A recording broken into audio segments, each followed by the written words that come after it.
कहानी के दूसरे भाग में आपने देखा कि गुड़िया को रोता देखकर कोमल चुड़ैल के रूप में उसके सामने आ जाती है। गुड़िया मत रो, मैं तो हमेशा ही तुम्हारे पास ही हूँ बेटी।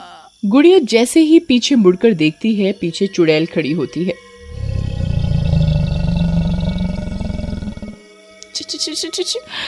नहीं नहीं चुड़ैल आंटी, मुझे मारना मत, मेरे पापा भी घर पर नहीं है।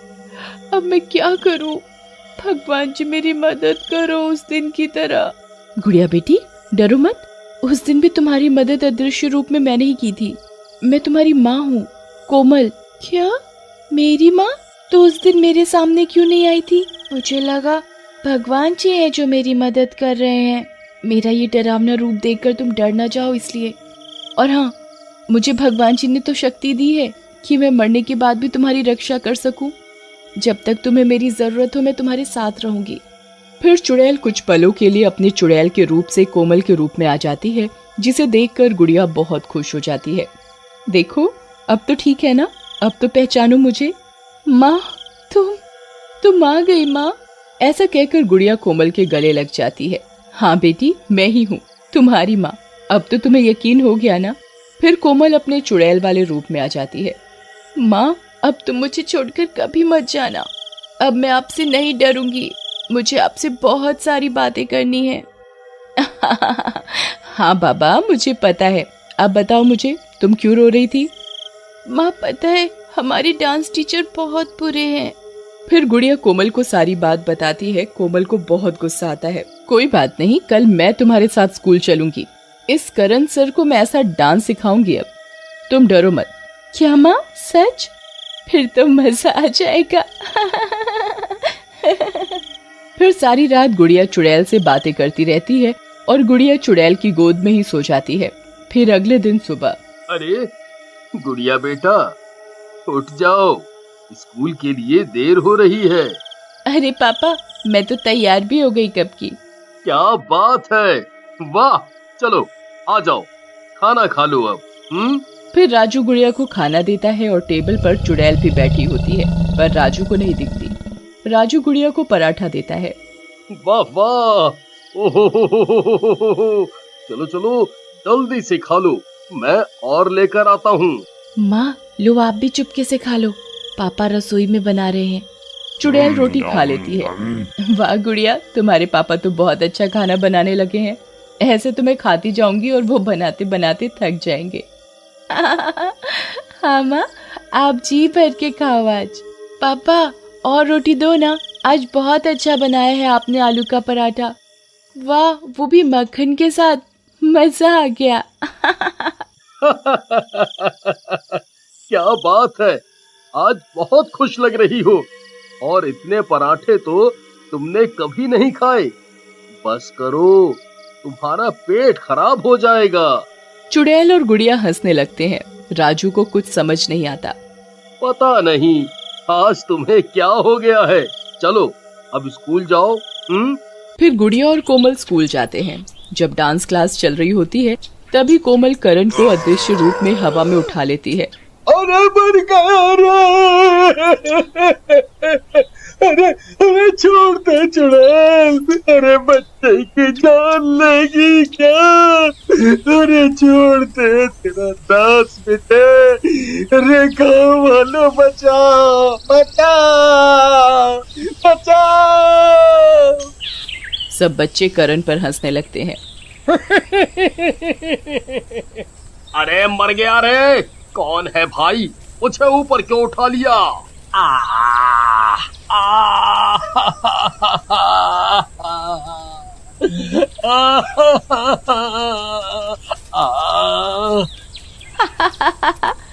क्या हुआ सर, आज डांस नहीं सिखाओगे?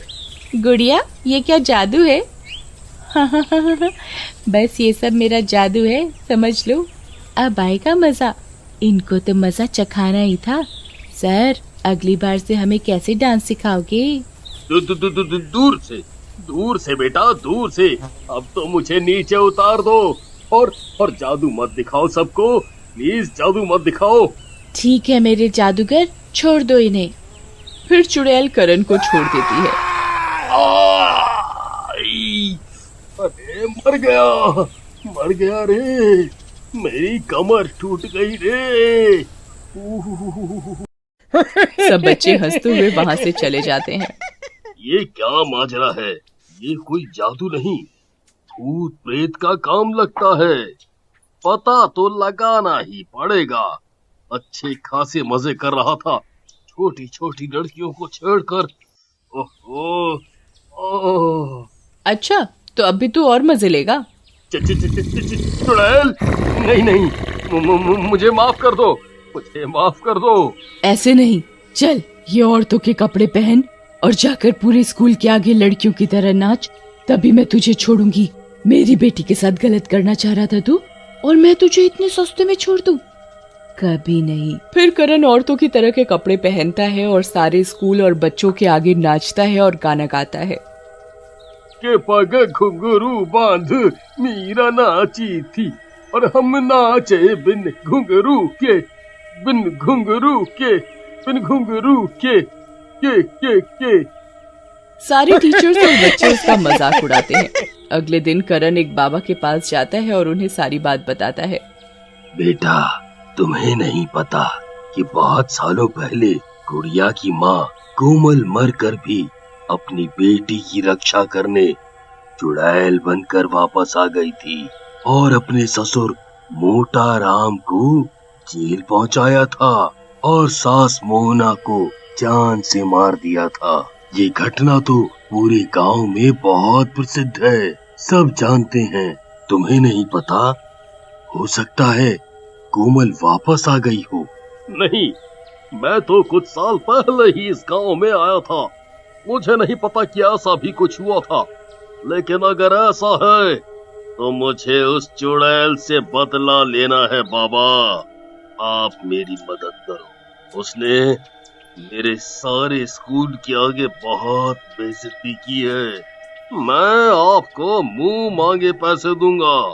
मुझे पैसे नहीं, उस चुड़ैल की शक्तियाँ चाहिए। अगर कोमल वापस आ गई है और ये ही सच है तो वो बहुत शक्तिशाली हो गई होगी। हाँ। फिर करण जेल जाता है और मोटा राम को जेल से निकलवा लेता है। अरे भाई, तुम्हारा धन्यवाद। बस जेल की रोटी खा खा कर तंग आ गया था। मेरी बहू वापस आ गई है, अच्छा है। इस बार उसे सबक सिखाना ही पड़ेगा। फिर करण बाबा और मोटा राम मिलकर योजना बनाते हैं। दूसरी ओर गुड़िया राजू को सारी बात बताती है और कोमल को राजू से मिलवाती है। राजू कोमल से मिलकर बहुत खुश होता है। फिर अगली सुबह मोटा राम अपने घर जाता है। राजू बेटा, मुझे माफ कर दो। मैं आगे से कभी भी कोई गलत काम नहीं करूंगा। कोई गलत काम नहीं करूंगा बेटा। कोई बात नहीं, आपको गलती का एहसास है, वही काफी है। गुड़िया बेटी, चलो आज दादा पोती घूमने चलते हैं। चलो। ठीक है दादाजी, चलो। मोटा राम और करण मिलकर गुड़िया को ले जाकर बाबा के पास बांध देते हैं। आप सब बहुत बुरे हो, मेरी माँ आपको नहीं छोड़ेगी। तो बुलाना अपनी माँ को। छोड़ दो मुझे, माँ, माँ। तभी चुड़ैल वहाँ अदृश्य रूप में आ जाती है और मोटा राम और करण को गर्दन से उठा लेती है। अरे बाबा जी, कैद करो इस चुड़ैल को, हम तो तुम्हारे ही भरोसे हैं। अरे भाई, चुड़ैल दिखेगी तभी तो कुछ करूंगा। ये चुड़ैल तो बहुत ताकतवर है, मेरे बस का नहीं है भाई। भागो रे भागो, अपनी जान बचाकर भागो, भागो रे भागो। अरे नाच मिटे करण, ये कैसे फर्जी बाबा को लाया था? वो सुसरी का तो भाग गया, अब हमें कौन बचाएगा बे? इतना बोलकर चुड़ैल दोनों को वहीं मार देती है। फिर राजू, गुड़िया और कोमल कुछ साल ऐसे ही साथ रहते हैं, और जब गुड़िया बड़ी हो जाती है तो चुड़ैल और राजू एक अच्छा लड़का देखकर उसकी शादी करवा देते हैं। राजू, गुड़िया बेटी, आज मेरी सारी जिम्मेदारी खत्म, अब मैं आराम से हमेशा के लिए मुक्त हो सकूंगी। इतना बोलकर चुड़ैल कोमल के रूप में आकर गुड़िया को गले लगाकर विदा करती है और माता की मूर्ति में हमेशा के लिए मुक्त होकर चली जाती है।